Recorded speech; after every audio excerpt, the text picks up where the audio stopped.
As an academy owner, you work hard to build trust with your students, their parents, and your community. But trust isn't something you claim, it's something you prove and earn. That's where Academy Safe comes in. We help academies like yours stand out with verified safety standards. Background checks for all staff, U.S. Center for Safe Sports certification, concussion training, defibrillators on site, CPR, first aid and AED certification, security cameras, rank and lineage checks, and verification of business insurance. Join the trusted martial arts registry that's redefining safety throughout North America. Lead by example. Show parents you're accredited with Academy Safe.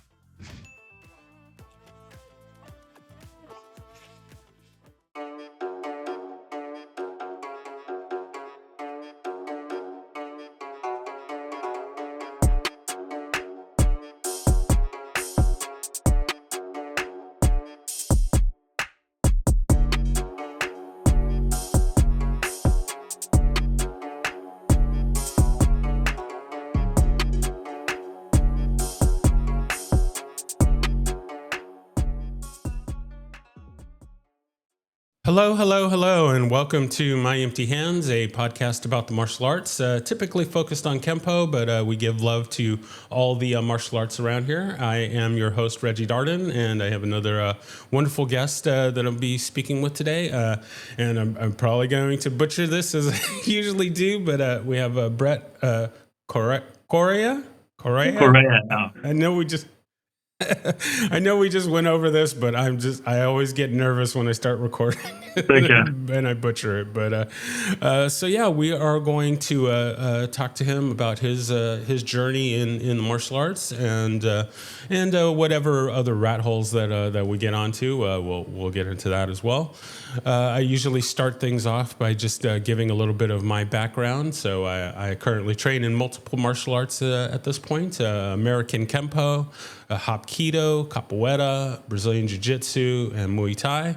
I also have some experience doing some boxing and some experience in Taekwondo. So I stay, as I like to say, I stay busy, but I have fun doing the podcast and getting to meet and talk to people. So that's my story, and I'm sticking to it. So yeah, we're going to go ahead and turn it over to our guest here and go ahead and tell us how did the martial arts find you? How did Kempo find you? Where did it all begin? And we'll just kind of go from there.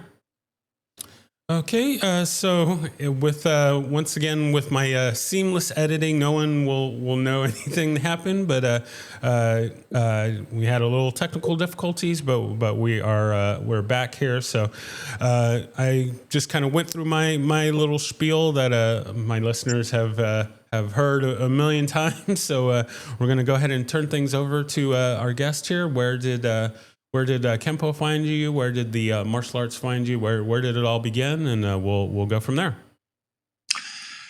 Oh, Reggie, I grew up in two orphanages here in Cape Town, South Africa. I was born here in 1970, and I spent 5 years growing up in one orphanage. Being of Portuguese descent, my family was Catholic, so I was raised by nuns. And I grew up in a place called Nazareth House. I was there from the age of about 16 months till I was 6.5. Then I came home for 2 years, and unfortunately, I was then placed in another Catholic home called St. Michael's from the age of 8 till I was 18. But in 1979, in my 8th year, going on 9, a gentleman by the name of Brian Allen Vian, Shian Brian Allen Vian, came to the orphanage and offered Kempo karate. And as I'm sure you can well appreciate, you know our country's history. Pre-94, we had an apartheid regime here. But growing up in an orphanage, even though you may have been white, you were treated no better than anybody else, And it was a very unique situation for a man of color to be training white kids because in those days everything was segregated, as you know. And he was my instructor in 1979 in the apartheid era. So that in itself, historically, was very unique, And I was, he was my instructor from 1979 to 1997, 18 years. And he was the founder and the father of karate in South Africa. He brought the art to South Africa. And, he was training me along with other kids. And in the orphanage, the older boys used to bully us. There were always fights. It's like a pecking order. And the kids came from broken homes, some orphaned, some just broken families, drugs, alcohol, etc. So you can imagine the mix you had. We were 140 odd boys and girls in this orphanage. And I had about 18 boys in my personal hostel. And I was 8. The ages ranged from 6 to 18. So I was right at the bottom when I came into the orphanage. And, these boys, the older boys, were always beating on us and so forth. And then I started karate with Shian Brian Vian. By the age of about 14, I'm quite a big guy. I'm 1.91 meters tall. That's about 6'3". And I've always weighed over 100 kilos, which is 220 pounds. I've been heavier than that before. I've actually lost about 20 odd pounds in the last 6 months. But I kind of weigh about 110 kilos, which is about 220 odd pounds. So I'm not a small guy. And so growing up, I was always quite tall for my age, genetically bigger than most boys my age. But from the age of about 14, I was able to hold myself with literally anybody in the orphanage. And the older boys, the 18-year-old boys, they started picking on me less and less. As my Kempo developed, so the challenges and the attacks decreased as well. By the age of 14, I think like almost nobody picked a fight with me. Well, not as often anyway. And that's all thanks to Shian Brian Vian and Kempo. To coin a phrase, it saved my ass. Oh yeah, indeed. There's a couple things I wanted to know, and so with your teacher, what kind of what lineage, Kempo lineage, was he a part of? Or? He was a bit of a mix. He was teaching us Ed Parker's Kempo. He was also teaching us Korean Kempo. So there was a little bit of a mix and match. We were not definitive in one school or one lineage, but it was all Kempo. In 1995, a few years before his death, he affiliated to Chuck Sullivan and Vic LaRue in the States, the International Karate Connection Association, and that's when they first really introduced their online or their curriculum to the international world. And since Brian affiliated to them, so we started doing the Chinese connection, the karate connection stuff in like 95. But then tragically in 1997, Shian Brian was shot by one of our students, a 17-year-old student. I don't want to get into that, but some say it was accidental and so forth. It did involve a firearm, obviously, and he had his own security company, and he was shot in the stomach and he passed away. And I'd been with him at that point 18 years. I was a third-degree black belt at that stage after 18 years. But more than my instructor, he was like my father. It's my father figure, because being in the orphanage and not having a conventional family structure, not seeing my parents very often, seeing him consistently, and he wasn't only imparting Kempo knowledge with me, he was teaching me life skills and personal development and so forth, taking us camping, fishing, hiking in the mountains. So he was essentially my father,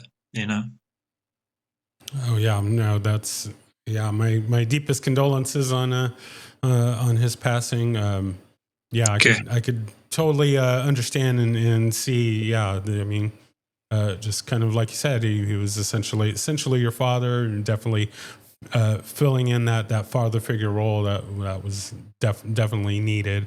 Yeah.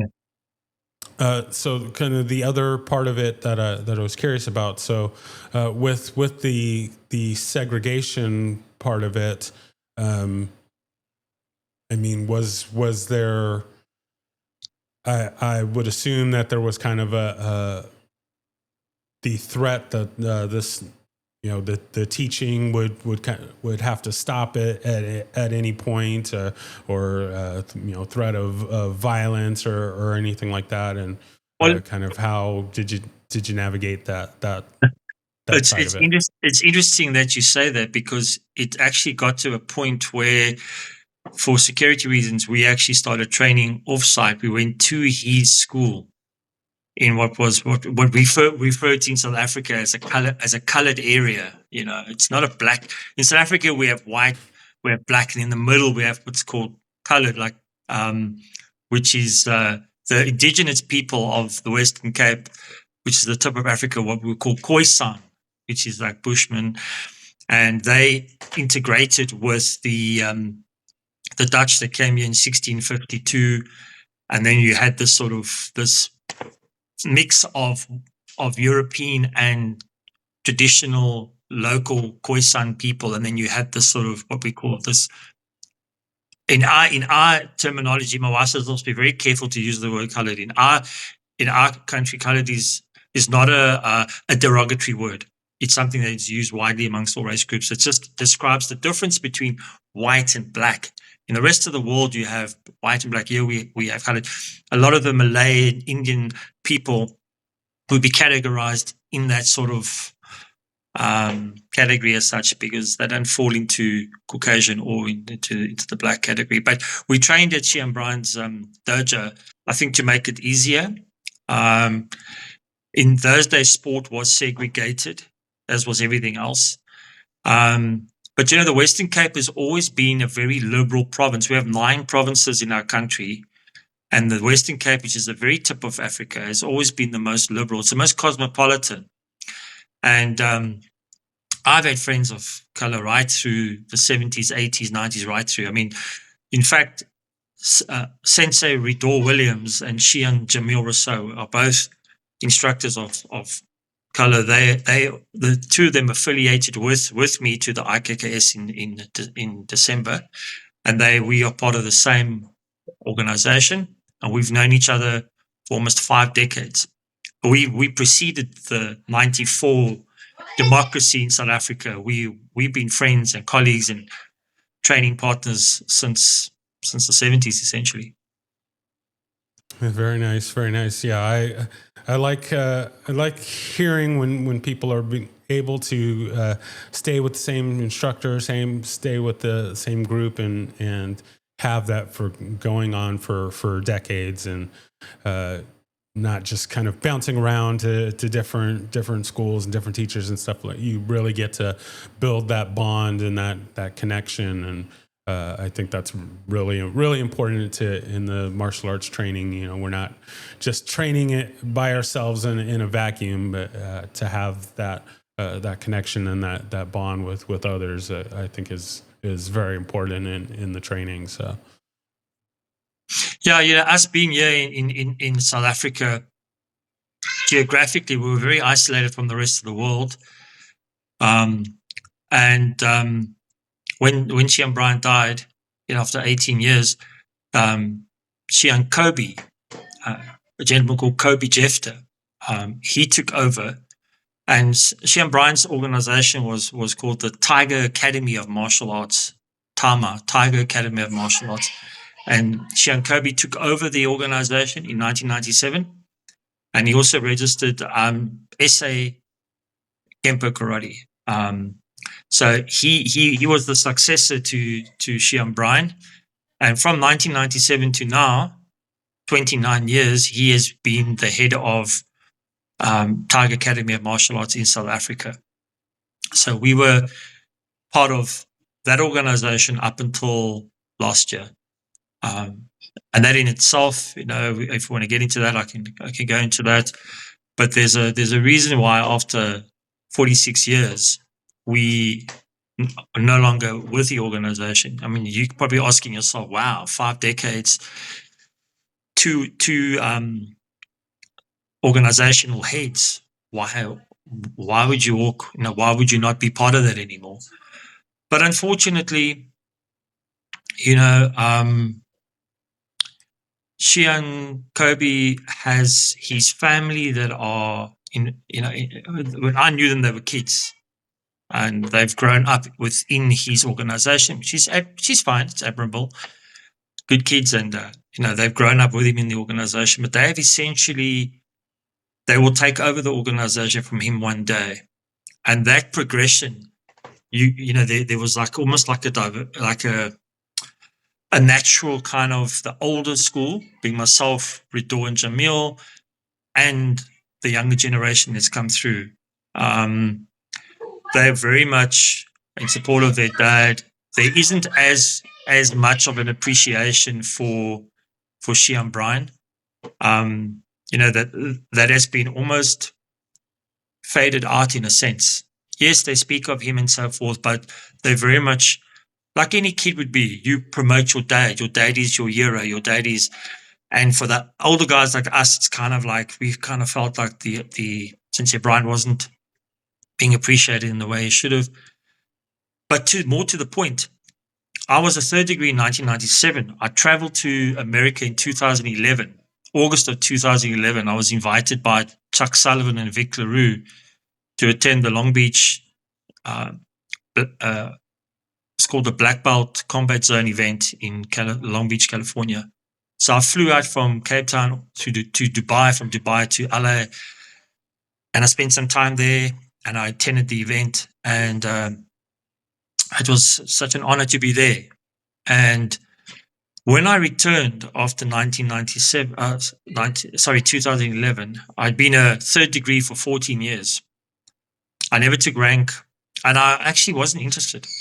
I almost out of loyalty to my original instructor, I stayed on the same belt level.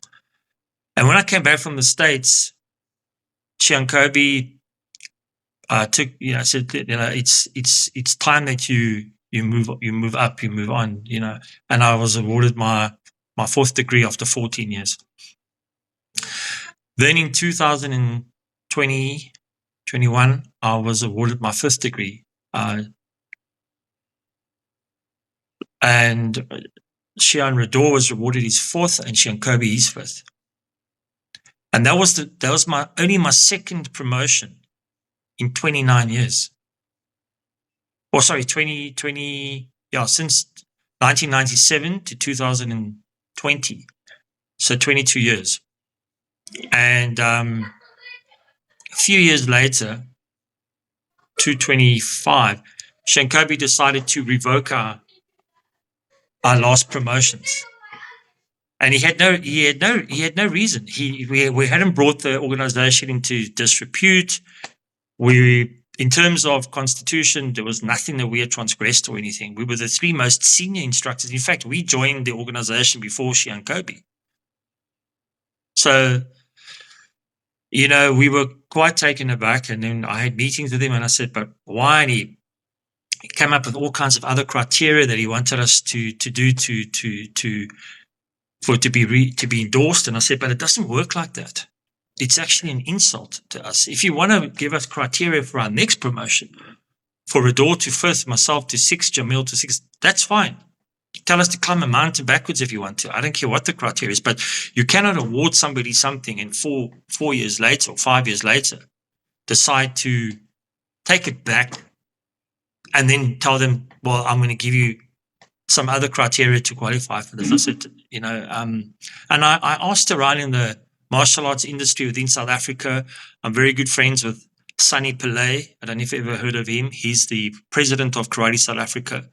So Sunny knows me 40 odd years. Hussein Naka, who's the Kaicha of Ashihara.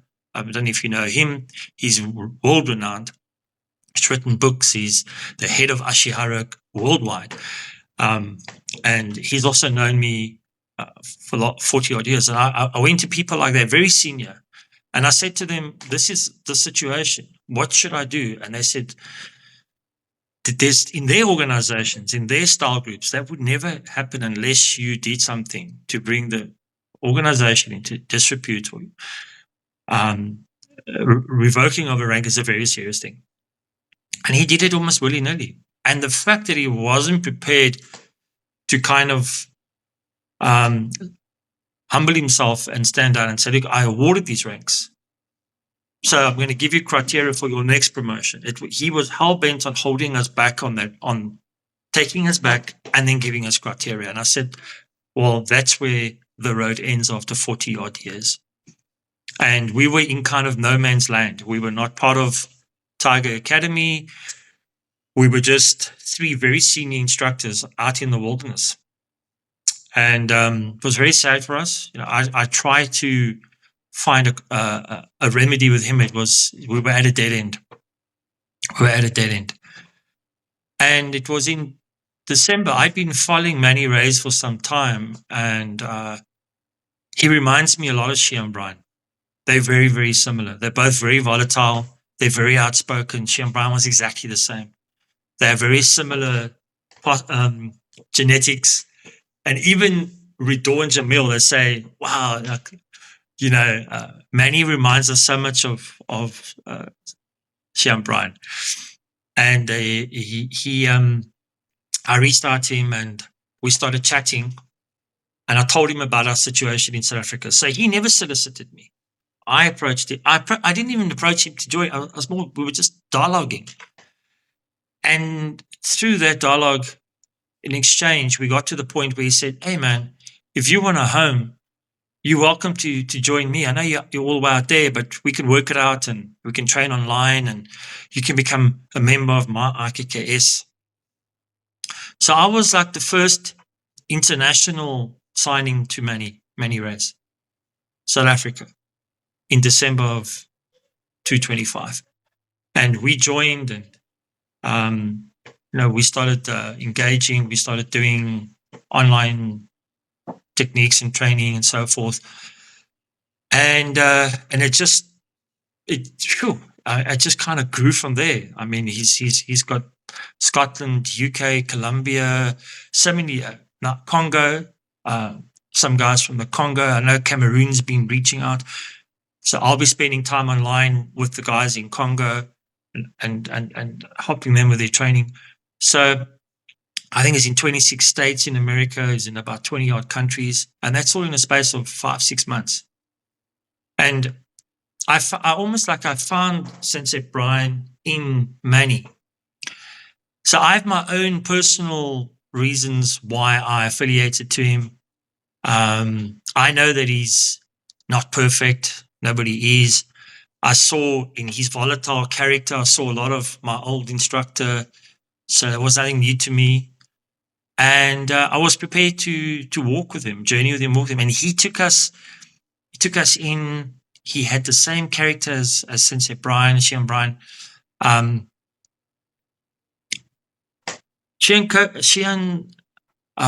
Manny is a very misunderstood person.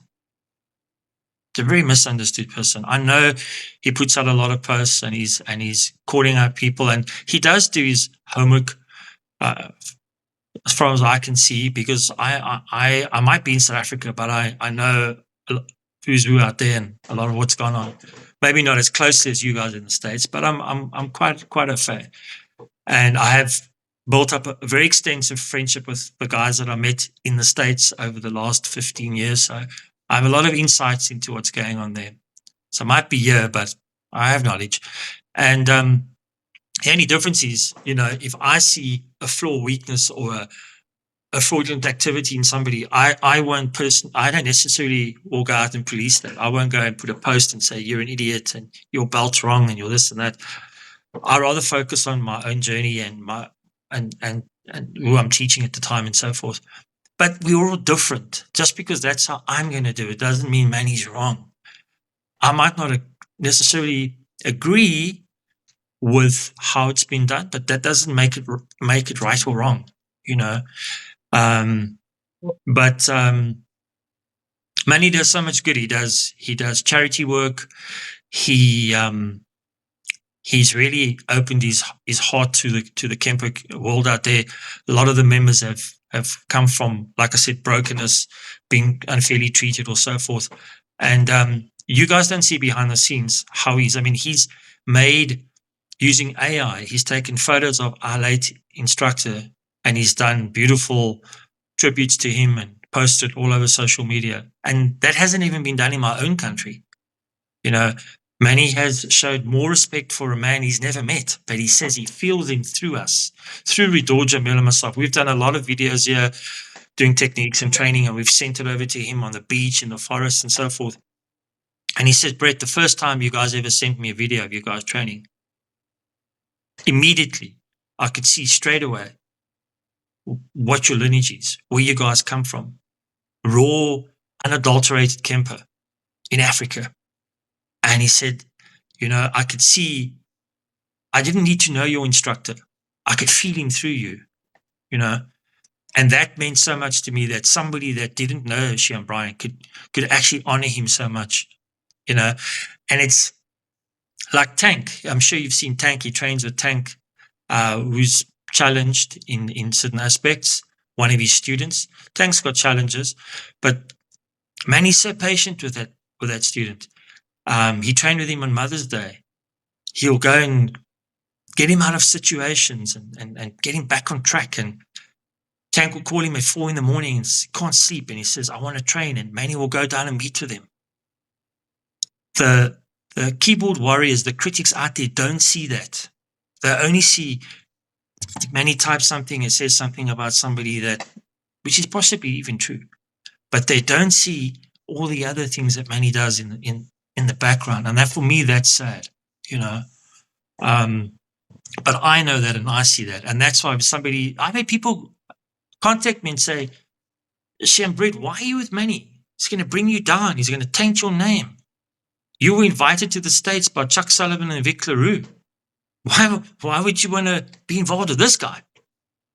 Well, because I know the whole Manny, not just what the guys see when he's taking on someone on social media. I see all the aspects of him. And the net result is a man that I want to be associated with. And yes, true brothers, iron sharpens iron. True brothers are there for each other. I've got my faults and weaknesses. I would like to think that Ridor and Jamil will say, hey, Shian Brett, that's not cool. That's not right, which we've done over the last 40 odd years. And I think that's what a lot of the very astute instructors within the IKKS, and let me tell you, some of the guys that are part of the IKKS have got thoroughbred lineage. They are proper, and they are definitely encouraging Manny, and I think Manny is becoming a better version of himself over time, he needed to exercise some demons. He needed to get some stuff off his chest, and I respect that. But I know that will become less, and focusing on the IKKS and our development will become more. But if the IKKS gets attacked, if the attack comes to us, I've gone on social media and I've taken some guys on diplomatically. I've taken them on. If you come in and you bring it to us and you attack us, and I feel it's unjustified or your information is inaccurate, I'm going to respond. Obviously, I'll have a different way of doing it, but I will. I just won't go out and look for it. But if I see it and it comes to me and it's on social media, I'll take it on. So, yeah. Over to you, Reggie. Yeah, no, that's totally understandable, and just like we kind of talked about before, having that family, that connection, that bond is important, and wherever you find it, just like with anything, there's different sides, there's different perspectives and things like that, and what working with one person or one organization or whatever it is that may be right for you, may not be right for me, or may not be right for the next person.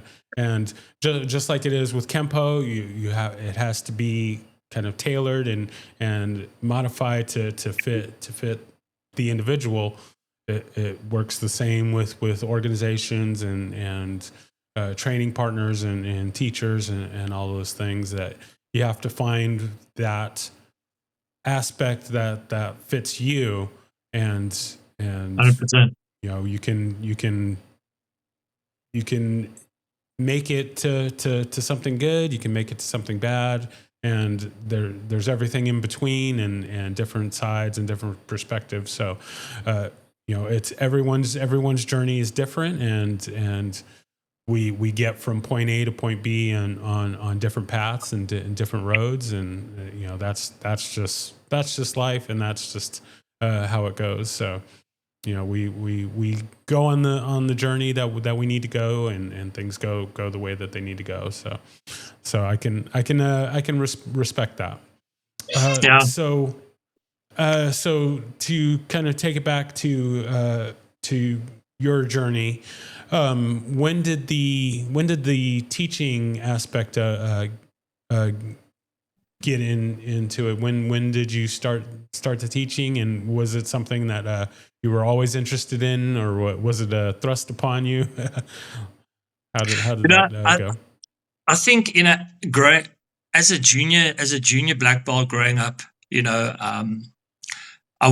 were always in class. We were always assisting those in the belts below us. So if we were in a class and it's like really busy, she and Brian would ask us to assist with the younger kids. Usually 2 or 3 belt levels below you would assist. Once you got your junior black at 16, you were given a bit more responsibility in terms of taking younger students while they focused on while he focused on the older ones. So there was a bit of cross training, and then at 18 you got your senior black. And I was always within the dojo environment was sort of assisting with teaching, as I progressed with my own journey. In 1992 was when I entered into the security industry.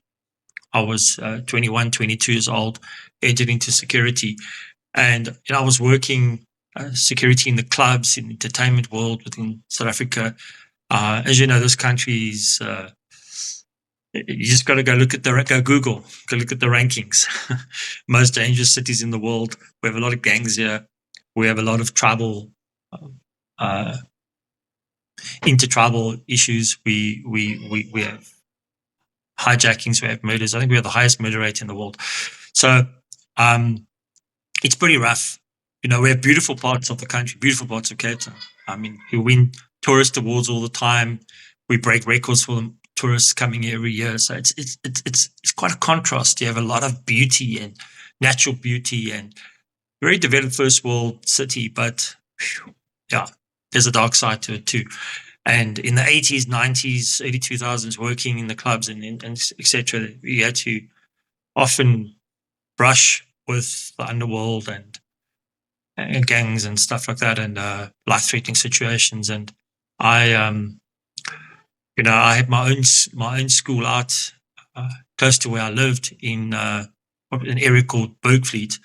I had my own school, and my students have always been traditionally. I can show you photographs. I mean, 80 to 90% of my students have been non-white students, and I taught in gangster areas. I've taught in schools, in sort of gang areas, and a lot of those students have gone on today to become captains of industry, very successful business people. And even when I was teaching in those schools, I would have the teachers or principals come to me and say, we can see which students are doing karate in the school. They carry themselves in a different way. They conduct themselves in a different way. Their level of respect with their peers and their teachers. He said, we can just see it. We see it in the academics, And for me, that was the greatest reward. Not just about teaching and imparting skills, but to develop the inner person to to become a more disciplined. We teach discipline, obviously, in a dojo in terms of respect and etiquette and protocols, but that carries through into their adult life if you've done a good job as an instructor. And a lot of those students I know today, 30, 40 years later, they're married with children. Their children are doing karate. Maybe not Kempo, they could be doing other styles, but those people always on social media, they like my posts, they reach out to me every now and again, they'll look at my WhatsApp status, just congratulate me on a birthday or a wedding or whatever it is. And then you know you've done something right. It wasn't always just about the karate, it was about the whole package. That's what a true instructor is. He doesn't just teach his students a technique and it sends them home. But that also comes with its challenges. You know, I've was married to my first wife from 2003 to 2016, and I had a school in an area called Durbanville in Cape Town, more of an affluent area, but my students were pretty mixed. And my dojo partner, my assistant instructor, was a guy called Timothy Lotter. He was a man of color, but he was, man, I tell you, he was a fighter. You know, if these guys on social media that have a lot to say, if Timothy was challenged, oh, I've seen a lot of this, meet me at the dojo, meet me, I want to come there. If they had to say that to Timothy, he'd say, what time? I'm there today. Let's not wait for sunset. And he would go toe to toe. That guy was, yeah. And he had his own security company as well. And that's ultimately what led to his demise. He was taking on the gang elements in Cape Town, keeping them out of his clients' venues and so forth. Unbelievable self-belief. Very driven, very confident man. And unfortunately, 6 years ago, he was coming from the airport in Cape Town on a Sunday, and a vehicle pulled up next to him. A BMW pulled up next to his 4x4, and they shot him through the driver's side door of his vehicle with a high caliber weapon. I counted 9 shots through the door, but you know, he got hit in his torso. He got hit in his torso, no headshots in the torso. Do you know that even under fire, he pulled his firearm, fired back at them. There was a hospital nearby, so he was bleeding, but he drove to try and get to the hospital. And he actually killed one of his attackers, and there was 4 of them. But then he lost consciousness through blood loss. He hit an island traffic circle. His vehicle stalled. And then the one guy got out the vehicle, walked up to his vehicle, and just finished him off, you know. But he managed to fight back even in facing death. That was his character to the end. That was who he was. And after he passed, you know, he passed around the time that I was getting divorced. There was a lot going on in my life. So I kind of slowed things down a bit. You know, I focused more on my career. I'm in security myself. I have my own company, Close Protect International. So I specialize in close protection.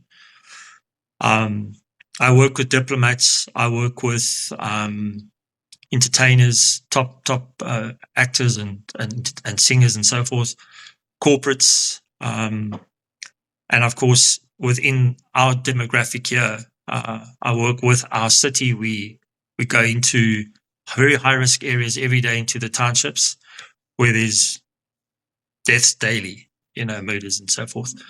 So I basically face those challenges daily in my life. And I see these guys fighting on social media saying, I want to fight, I want to get in the dojo and whatever. Man, let me tell you, I laugh at that, because if these guys knew what my dojo looked like, my dojo is going into war zones daily. And I leave my house. I'm married for the second time now for 10 years. My youngest is 7. I have a stepson of 12. My daughter's in her final year of school. She's 18, and I have a son of 22. But when I leave my house every day, I face the reality of not coming home, you know, because of the places that I go into, and I've lost colleagues, you know. I've lost colleagues that were parked next to me in these red zones. So when you've experienced enough of that, you just don't have time for all this other nonsense. I've done my fair share of fighting, like I said, working in the clubs and so forth, and challenged. South Africa's got big men. I'm quite big, but you've seen our rugby players, guys that are like over 2 meters tall, 140 kilos. That would be 300 pounds, but they can run 100 meters in like 11 seconds. These are monsters. Oh yeah. We've got a lot of them here, and they come into the pubs and they're like, oh, you there? They stand over here. You know what I mean? You think you're big, and they're monsters. And when they're drunk, they'll pull the tow bar off your car. So Gotcha. When some guy on the internet says you want to fight, I'm like, yeah. Also, I've got to be very careful because in this country, having a security license, having business security weapons, and so forth, assault is a very serious thing. You hit somebody and they lay a charge, you could lose your license, your business, your career is over. So I've got to be kind of careful. Get them to sign something beforehand. Yeah, that's something that I don't think martial artists think about enough. I mean, we of course want to work on our techniques and our forms and all these different things, and we build these scenarios of how we can protect ourselves and that sort of thing, which actually has me thinking about a question that I'm gonna ask here in just a moment. But we build these ideas of okay, well, this guy is going to try and rob us, and we're going to defend ourselves and do all these things. But the part that I think doesn't get talked about enough or thought about enough is the legal side of it. You hit somebody in the face and they fall down and smash their head on the ground and they die. That's it. There's you can't just say, oh, well, it was self-defense and that sort of thing. I mean, or even if, I guess, let me even take it to they're not trying to rob you. You just, oh, well, they bumped you in the street and then you started arguing and you punched them in the face and they fall down and hit their head and that sort of thing. There's that legal side of it about what we can do, and for those of us that carry knives and guns and whatever other weapons and stuff like that, it's like, yeah, it would be nice to be able to pull out my knife and do whatever great technique and something like that, but there's the legal ramifications of stabbing someone, and that side of it doesn't get talked about enough. So yeah, you have to know about that. So going into the thing that I was thinking about is we, at least very much in America, it's not, we have our violent areas and whatnot, but I think it would be safe to say that there's less violence here in America than there is in South Africa, and what I'm curious about is kind of how are martial arts viewed there through the lens of there's more of a likelihood that you're going to have to use your martial arts training there than I would say somewhere here in America. I think there's probably less of a focus or less of a belief that you're going to have to use your skills. We train because we want to be able to know that we can use our skills, but I think I think most of us kind of think that I know that I can take care of myself, but I probably won't have to, and it's my assumption that it's more likely you're going to have to use your skills out there where you're at. So just kind of what is maybe your perspective or kind of the general public's perspective of martial arts out where you're at? Look, in the South African context, a lot of the security operatives here have either got a military or police background, any of them, and or martial arts background. And in fact, in some instances, security companies actually bring in karate and jiu-jitsu and etc. They bring them in to their companies and get them to do training with their staff. And it's almost like a prerequisite. It's like, South Africa, as you know, I can imagine, is it's a very gun conscious country. I mean, I don't go to the shop without carrying. Wherever I go, when I got married to my second wife, I'd go to the shop for milk, and she'll see me carry like appendix inside carry conceal, and she'll say, "Where are you going? Are you going to work now?" I said, "No, I'm going to the shop." "Why are you carrying your firearm?" I said, "What do you mean?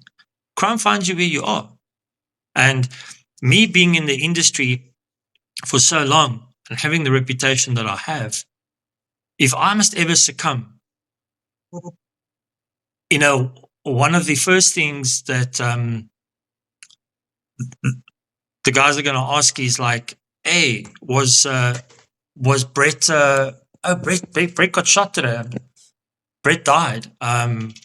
Was he carrying?" Because that's the first thing they're going to want to think of. No, did I at least attempt to fight back? Did I shoot back? And they'll say, no, he didn't have his firearm with him. That would be like sacrilege, But I don't do it for that reason. I do it for the fact that, you're just so security conscious when you're working in the security. Sorry, has my contrast gone down on the phone? No, you Okay, you because look fine. I see I'm on 5%, but I can't get my son to bring me my lead if needs be. But No problem. we just have such varied crime in the country, that you can go to the shop, you can go visit a friend. I mean, the minute you're on the road and you're in the public, there's a chance that something could happen, hijacking, attempted robbery, whatever the case. So, and when you're in the security industry, you're so security conscious that I constantly, because I have to do that with my clients, I've got to constantly think like a criminal,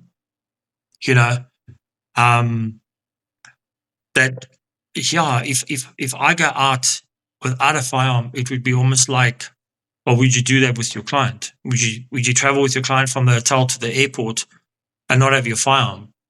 No, you would be armed. So it's kind of like leaving your house with I don't know, with your keys or something. It's an appendage for me. In South Africa, in terms of the martial arts, if I, for instance, was to assault somebody, because you just Google me, you'll find me. And the thing is, they will say, and it's happened historically, where I've been in situations, I've used my skills, and in cases, I've never got a criminal record, I've never had anything pinned on me, but I've used my skills. A person's got like hospitalized and so forth, but it was warranted. But the fact that you've got a martial arts background, that investigating officer will say, "Oh, but aren't you a karate instructor?" And I'll be like, "Yes." But how does that change the fact that if I was an accountant and I'm being attacked or I'm being threatened, how does it change? Being a karate instructor doesn't mean that you're less of a victim. It just means you know how to handle that situation. And when I was younger, things were a lot more liberal in this country, as you can imagine. Certainly before 94 and before like 2000, you could get away with a lot more. I mean, and I worked in security. I mean, I'm not proud to admit it, but there were times when when you're young, your testosterone, your ego, you want to show people. If someone challenged you, you'll say, "Well, now I've got to kind of show face." And you don't just neutralize the situation. You really make an example, and and some guys got pretty hurt. And looking back at it now as an adult of nearly 56, a father of 4, I have some regrets. I look back and say, some of the guys that I taught a lesson. It wasn't necessary to go that far. It wasn't necessary sometimes to maybe even use force. As you grow as a person, like Bruce Lee would say, the best form of defense is not having to fight in the first place. And walking away from a fight is not a weakness. South African men are very bravado. If you walk away, you're a chicken, you this, you that. And that's what I try and put across today, because in my situation in security, we try and avoid situations. Just because we're armed and we've got like 6 bodyguards and we've got all the weaponry, we don't go driving through the obvious point to say, come on, here we are, come and look for us. No, we still navigate. We still plan the safest route. We always plan that we don't have to fire one shot. You don't, just because you have it, go out there and say, well, here I am, come and find me. So I've been challenged even this year. And when you sort of don't take the bait, it's almost like, oh, you're chicken, you're scared, you don't have it anymore. And I'm thinking, man, let me tell you something. A thrust to the throat, a V thrust to the throat. Even though I'm 56 and I'm executing that technique, it's going to hit you like a 20-year-old. It's no difference. In fact, probably worse. So never judge a martial artist by his age and say you're over the hill, whatever the case. We all know when we experience, we know what the vitals are. We know how to strike them. I mean, I remember going over to this, when I went to the States, I trained a bit with Vic, and Vic is much older than me. And I mean, that guy moved like somebody 20, 30 years younger than him. And with his knowledge, and I often thought to myself, man, if some 20-year-old is snot nose to come up to him in a pub and challenge him, he'd be able to finish them, even though he's like 70.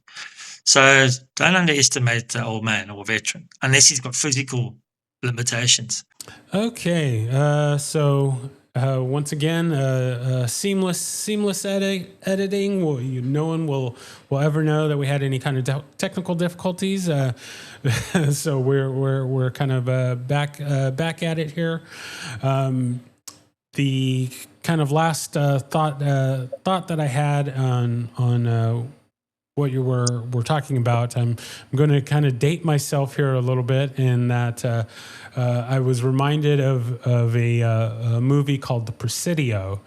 It came out, I guess it was sometime in the 80s, and one of the stars of the movie was Sean Connery, and there was a scene. It's.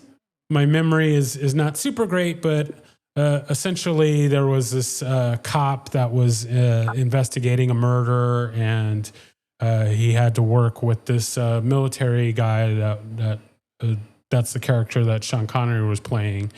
And there's a scene in the movie where they're in a bar or something, and they're having to deal with this guy, and the guy is seeing Sean Connery and realizing that he's a older gentleman, and he's thinking, oh well, I can beat this guy up, I can take this guy out. And Sean Connery says something to the effect of, oh well, I can take you out, and all I need is my thumb.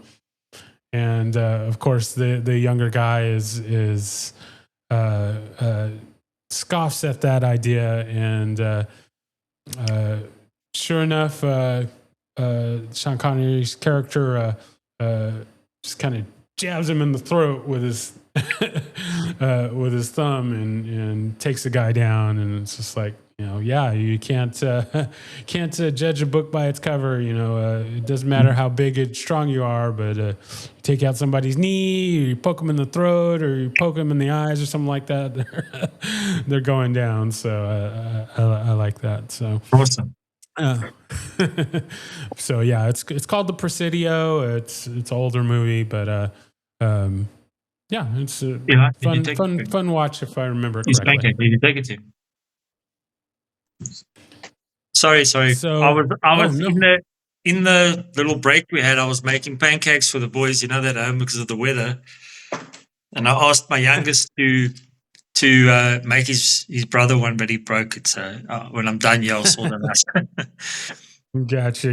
Yeah, been there, been been on that as well. Yeah. So we're actually close to, well, like I mentioned with just about all of my guests. There's so many things that that I'd love to get into, but we don't have the time to get into every single thing. So we'll definitely have to do part 2 and 3 and 4 and all of that to get into other parts of your story. But we're going to go ahead and move into what I call the lightning round of our episode. I just have a few little questions here for you as we head towards closing out our time for today. So Yeah. the very first question being, do you have a favorite technique? I think, the classic one, we all Kempo practitioners sort of harp on 5 swords. But yeah, I think five swords is a classic, because it sort of uses a lot of the quadrants, and it's a sort of multifaceted technique. It's not a 1, 2, 3. It's got multiple components to it, and not very many of the techniques, as you well know, have that many linkages to them. They're very kind of like, neutralize, counter, finish, and that one kind of tends to go on a bit. So I think it's one that we all tend to use, but as a favorite. But what I like is what we used to refer to in the ICAC as escaping ram, which is it's a rear bear hug. Someone comes from behind, puts their arms around you. Your arms are pinned like this. My father passed away recently on the 31st of March. He was 3 days short of his 88th birthday. So, he was diagnosed with brain and lung cancer. And I was very fortunate. He was living very far from me, but he came back to Cape Town because he was having seizures.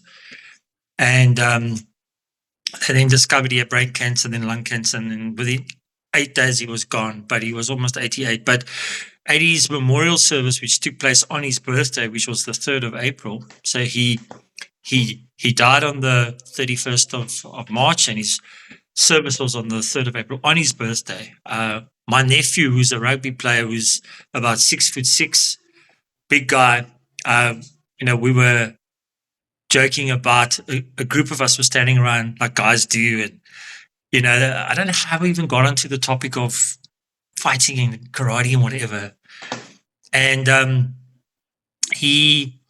I showed him the escaping ram technique, because I think he asked me, he said, what would you do if I came behind you and I grabbed you in a pub, because I'm his uncle, and he's like 20 years old, but he's big, taller than me. And I said, well, let me show you. And all the other family was sitting around having tea and cake and whatever the case. And some of the guys were standing around, and he took me around my arms. And the technique, like you headbutt, and then you push your butt into your opponent, and you open your arms up. So you flare their arms, and then you take a transitional step, look over your shoulder, and you do a kick to the solar plexus. But that motion, that sort of headbutt, headbutt to the back, and then pushing your buttocks into your opponent. So it's that kind of wavering action, and then opening the arms. As I did that, I thought I was doing it quite controlled, but I didn't do the headbutt, obviously, but I went into that direction. And as I came forward and I pushed my butt into him and I opened my arms, I actually connected him in his groin area.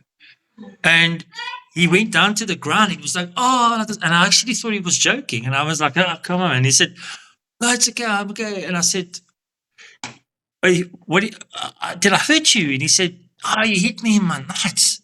And I was like, oh, wow. And it was just, I thought I was doing it mild, and he's a big guy.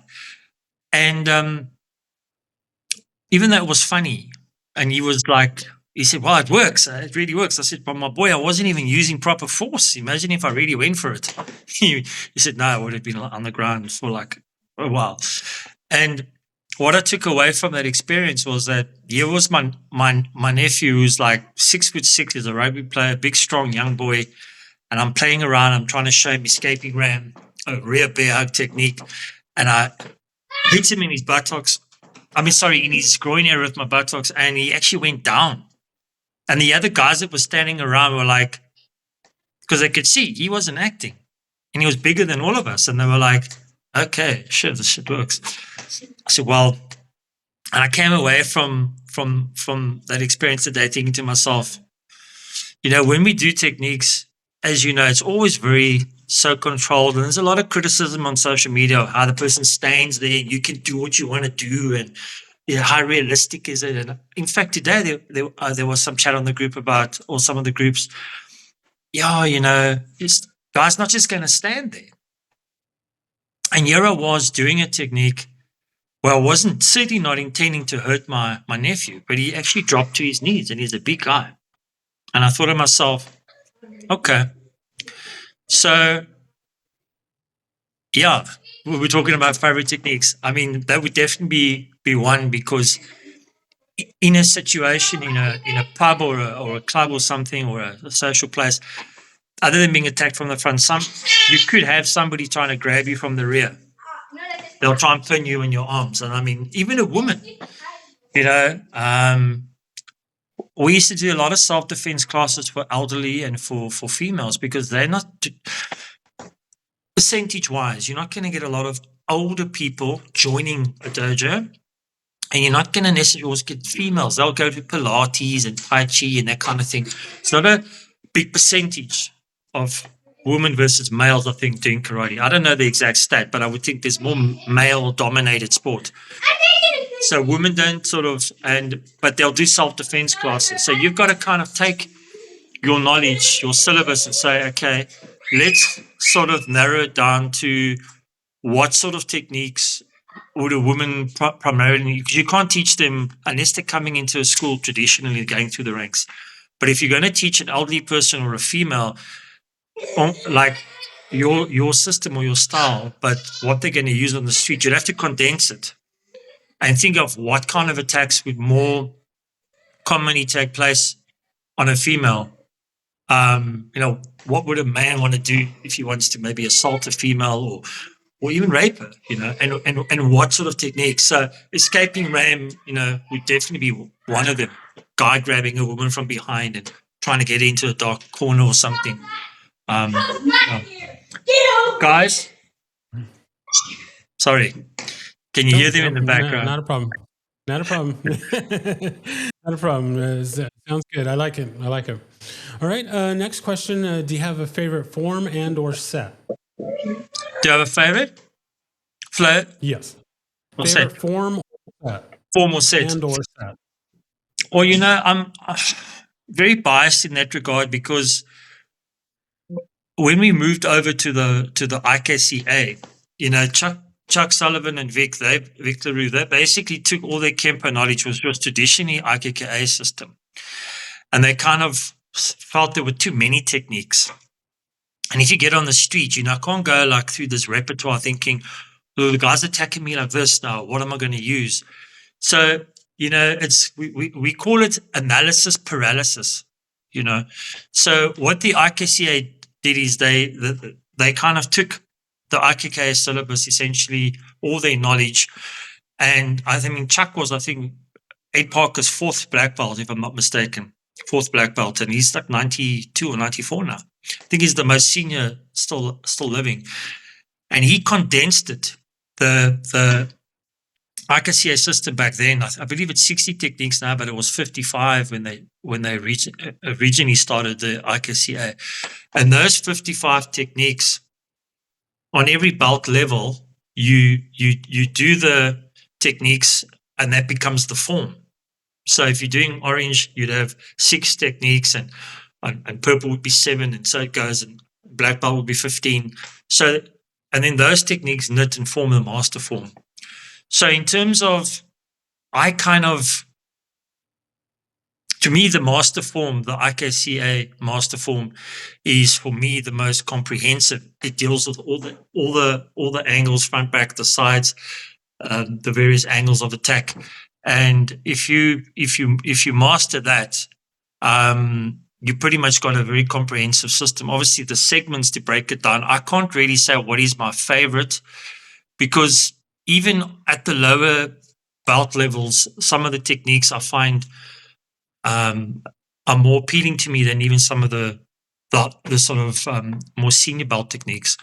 So they kind of, you could take your favorites out of the different levels, but those forms are done per belt level, and I can't really say to you that I prefer any one belt level over another, but then they all encompass and become one knitted form, which is your nearly 3-minute long master form. So I don't know if that answers your question, but no, that's perfect answer. That's perfect answer. And so yeah, I like it. All right. Next question. Do you have a favorite weapon? the Kalis. The Kali, the extended sticks, bamboo, whatever you want to call them, traditionally bamboo. But the Kali for me is just it's an extended nunchaka, essentially, in terms of its design, and it just doesn't have a connected cord or anything. And why I like the Kalis is because it's an extension of you, it's an extension of your arms. So, for instance, if you take any technique, I used to play around with the Karate Connection syllabus with Kalis and take the techniques and then, kind of adapt the technique to the weapon. So if you have a double block and then a strike to the neck and then a counter strike, I would the double block would essentially be the Kali's blocking, then it will be a strike with the Kali to the neck, and then an overhead strike to the head.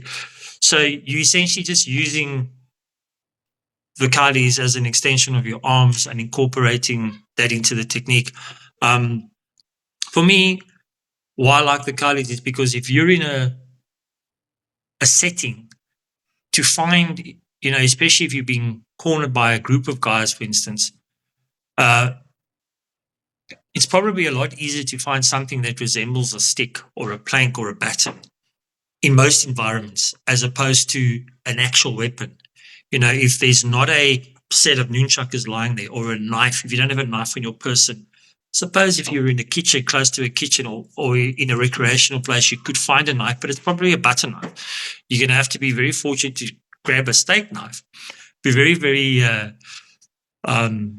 unfortunate if you grabbed a knife and it was a butter knife. You can't really do much of that. But the Kalis are, if you're remotely somewhere, for instance, and you need to protect yourself against something, let's say you're on holiday and you're at a house and you hear something outside, you don't have a gun or you don't have knives, but you probably would. But I'm just saying, if you're limited, you could take a broomstick and break it, and all of a sudden you've got 2 Kalis. So for me, that's the simplest, easiest accessed weapon outside of more defined weaponry. And because of what we do in terms of techniques and forms and katas, it's the most natural one to utilize within the transference of that technique into a weapon kata, for instance. It's just an extension of your hands. And I have insecurity. You probably have it in the States as well. You have your traditional baton that the police have. They have like batons. But then you have the ones that sort of like, you get the metal ones that come sort of out and then they fold up into the short little thing like that. And there was a stage in my life when I used to have two of those in each pocket. So if I'm doing security at a venue or I'm at a function, whatever, I'd have them in my pockets and it would be so unassuming. Got a blazer jacket on or jacket, you look so And if there's a situation, especially, a really challenging situation that you're outnumbered, I mean, you could just pull those out before you know it. You've got two extended batons or kalis in your hand. And so it's a weapon that can be also very easily disguised. Obviously, if it's that particular weapon that can extend and etc. I'm talking more from a security point of view now. You can conceal that, walk with your client, and your client won't even know you have it. But if a situation arises that's very, very challenging, all of a sudden you've got these two extended batons in your arm and in your hand, should I say, and you can utilize them. I know a lot of guys would say their favorite weapon is a knife. That's for obvious reasons. But like I say, my bias always comes in. I mean, I've obviously done knife fighting, a screamer, and in South Africa we have what's called piper. I'm sure you've heard of that. Piper knife fighting. Our Cape gangsters are incredible with knives. A lot of our gangs, and in their prisons here, they use knives extensively. And the piper fighting system is trained worldwide now. It's basically a Cape gang knife fighting system that's been developed over decades. It's actually now been formalized and utilized in training. Our Cape gangsters in Cape Town here are known to be among the best knife fighters in the world. But if you pull a knife, the chances are you are going to more likely that you're going to end up harming somebody, killing somebody.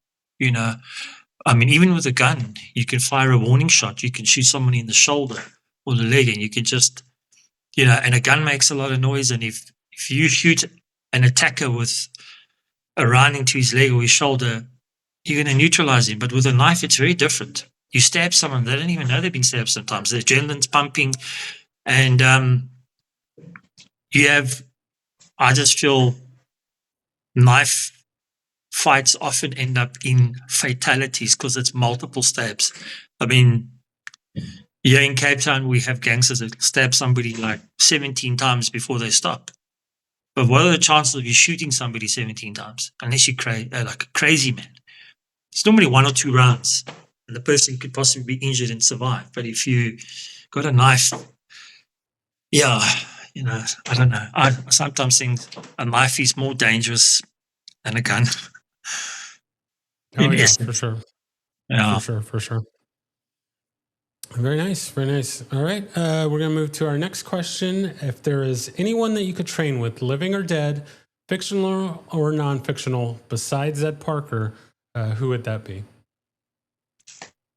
Good question. When I was in America in 2011, I had the privilege of training with Frank Correia, Dan Inisanto, Mike Pick, Dan Hebler, among others. There was a lot of grandmasters at that event, and I was fortunate to interact with them and train with them. But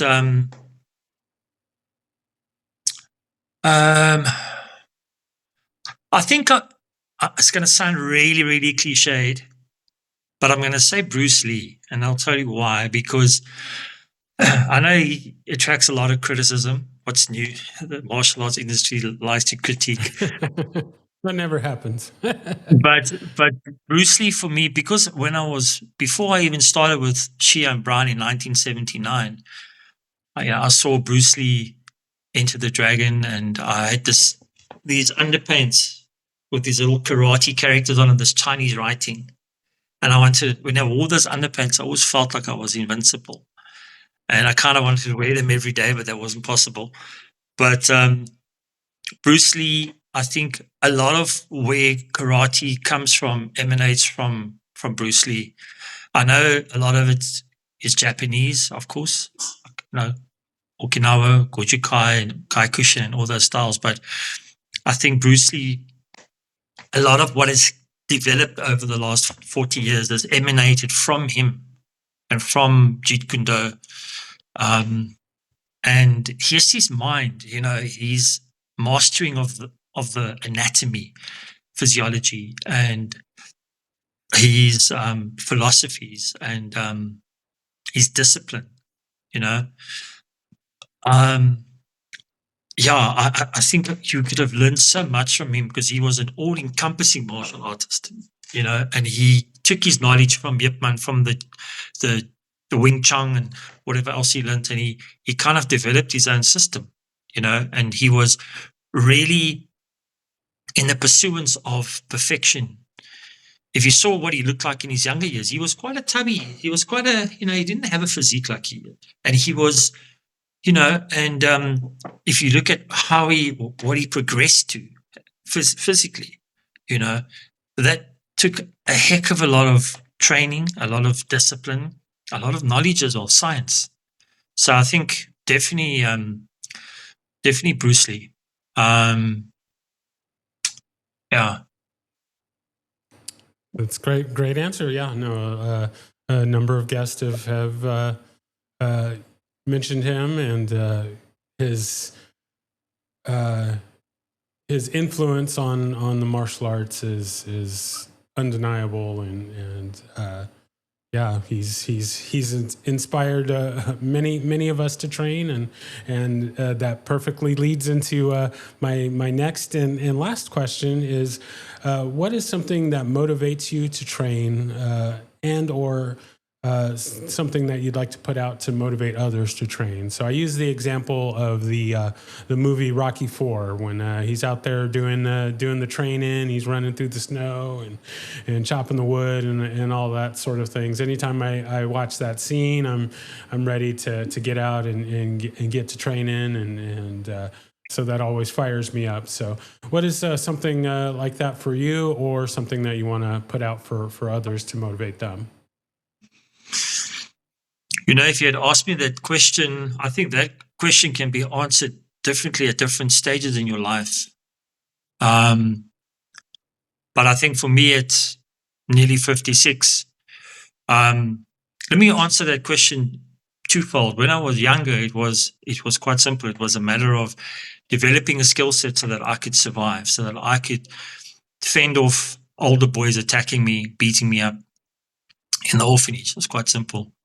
And then as I went into my 20s, it was working in the security industry and having to use my skills, often in unarmed combat, so to speak, and protecting my clients, protecting patrons, sometimes protecting myself.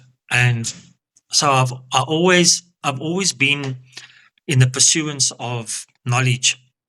I've never ever, and I will never have the attitude of, well, you know, I'm 47 years in the martial arts. I'm about to receive my 6th degree, so I'm there. I'm all that. Never. If a true martial artist, if he's true to himself, will always be humble and be open to learning, growing, and never becoming linear or one-dimensional. I mean, even Ed Parker said he has his amazing system back in 1990, you know, and he never ever said, I have the complete system and I don't ever want it tampered and touched. If you do that, I'm going to be upset. In fact, he was quite the opposite.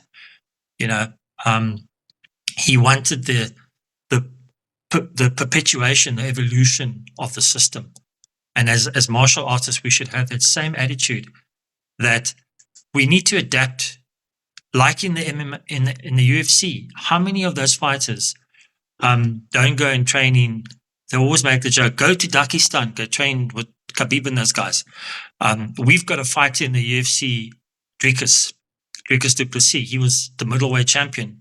Then he lost to Khamzat. We just lost to Strickland, but Dricus was unbeaten. He was unbeaten. And Khamzat couldn't beat him standing up because Dricus was too strong in the stand-up. Dricus knew. The minute Khamzat tried to stand up, Dricus just knocked him. And then I think his team must have indicated him and said, don't do that. This guy's going to kill you. So he took him to the ground. And for 5 rounds, he basically kept him on the ground. And there was criticism. Everybody said, but you know, that's not how you fight and whatever. But he won. He got the title from Du Plessis. So he used his skill set to his advantage, and Drickers underestimated him. The point I'm trying to make is that you must never limit yourself by being linear, by saying, well, I know everything, and I can take on anyone, like you in the opening of the meeting, you expressed how many different arts you've done. I've done basically Kempo all my life.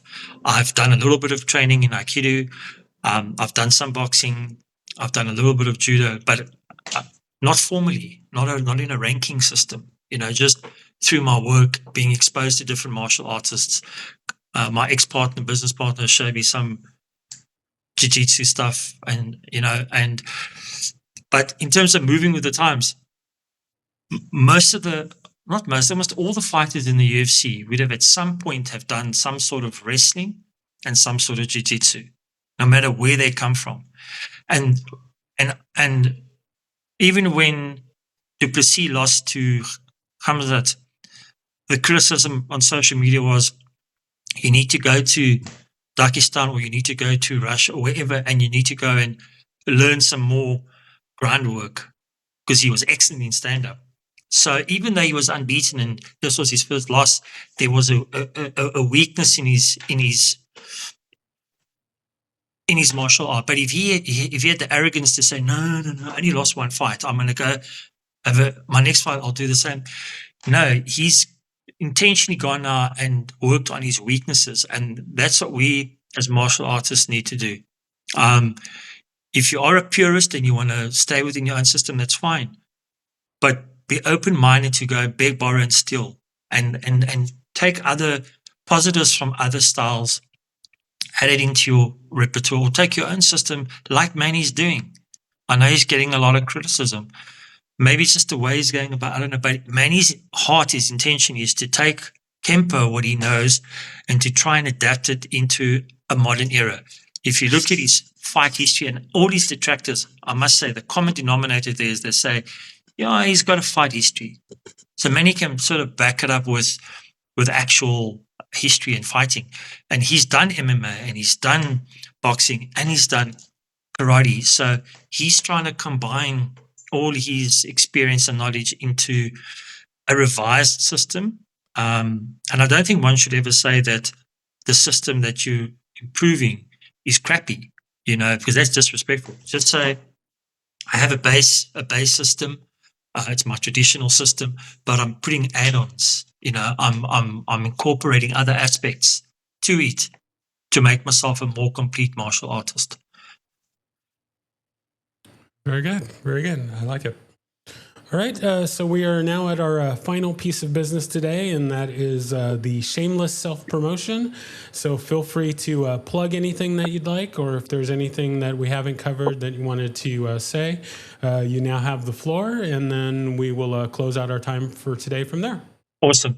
I just want to, first of all, before I do that, I want to thank you for your time and all the technical challenges we had today. You're an incredibly patient man, very pleasant personality. First time I've met you, but you're a great guy. And I just want to say that in terms of the IKKS, I've been appointed as the Vice President International by Manny. And from my side, all I can say to the martial arts world at large is I'm accessible. I'm on Instagram. I'm on Facebook. I've got my own group, Kempo Karate South Africa. I've got about 3,100 members there. You guys can reach out to me if you want to ask any questions. I'll do my best to answer you openly, honestly, and diligently. I have affiliated to the IKKS, and what I can tell you is that we do not hand out certificates. Okay, we've membership certificates. If you join us as an organization, you'll get a membership certificate. In terms of recognizing your current rank, if we can verify your certifications, And we now have a panel that actually does that. It's not just the president. We've come alongside him and said, let us help you in that regard. So it's a lot for one person to process. If somebody comes to us and they have a certain rank and they want to have an equivalent rank with the IKKS, we will verify their certifications with the issuing entities and make sure that everything is above board before we issue a rank certificate.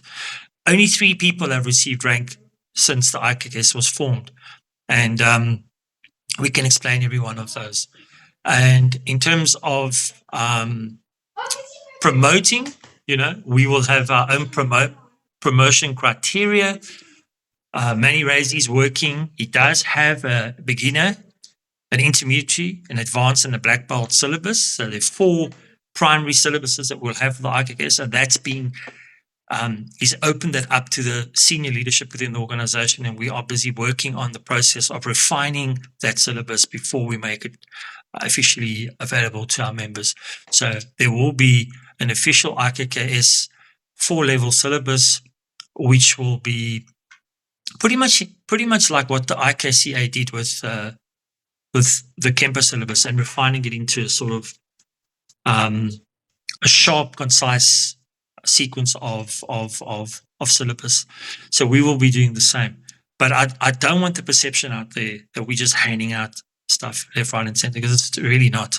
And if anybody has any doubts or questions about that, please, engage with me. But I will ask for evidence. I don't want hearsay and rumors, and none of us have got time for that. Let's deal with facts. Let's deal with real things. And if we've got to take things up with the leadership, go back to the president, whatever, we'll do that. I have my own security company. It's called Close Protect International, KPI. It's www.closepi.org, close spelled with a K, KLOSEPI.org, closepi.org. So anybody that might see this in the future that has a need for security, if they're coming to South Africa, they can get in contact with me, and we can arrange close protection for them if they're coming here as tourists or business on business or whatever the case might be. And you can go to my website as well. I think that's. And if anybody wants to join the IKKS, they can certainly reach out to me. I'll explain to them what we offer, what we're about, and then I can introduce them to Manny, and we can take it from there. Very nice. Very nice. Well, I thank you so much for taking the time to be on and sharing your story. And this has been a pleasure to speak with you. And I also applaud your patience in our technical difficulties. But we got it worked out and got everything out there. So you, of course, have an invitation to be on at any point, and we'll definitely have to do this again. But yes, once again, I thank you for being on and sharing your story, and I look forward to getting this out for the listeners and viewers to check out. And we will keep in touch and just keep going through the journey together. So thank you.